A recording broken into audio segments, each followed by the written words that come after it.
Washington state lawmakers heard public testimony on whether they should support Tina's Law. It's named after a Newman Lake woman who was killed by her boyfriend 4 years ago. The bill would create a domestic violence offender registry that can be viewed by the public. KREM 2's Amanda Rowley shares what people on both sides of this issue had to say about it this morning.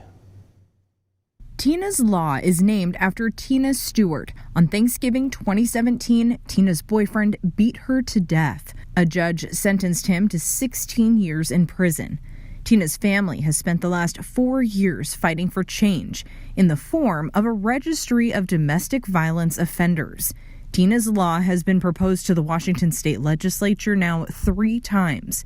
Her uncle, Don Estes, is the primary promoter of this bill. We want the most violent of violent offenders held accountable. In public testimony today, Estes argued there are already registries established or proposed for animal abuse offenders.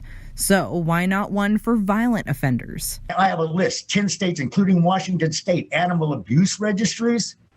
And we're not thinking about perpetrators of domestic violence that are murdering our loved ones. But some victim advocates and prosecutors who spoke against Tina's Law believe it violates privacy and could create barriers. Parents who are on registries would face further barriers in obtaining housing, jobs, and even ability to coach their child's Little League. It may provide a false sense of security for victims who go to a registry, and if they don't find someone there, believe that therefore they are with someone who will be safe. One committee member asked, if this registry is not the answer, then what is? A representative from the Washington State Coalition Against Domestic Violence says it's prevention. Putting more efforts into people learning about domestic violence, about the signs, about what healthy relationships look like is really critical, especially at younger ages. At this time, the bill remains with the committee.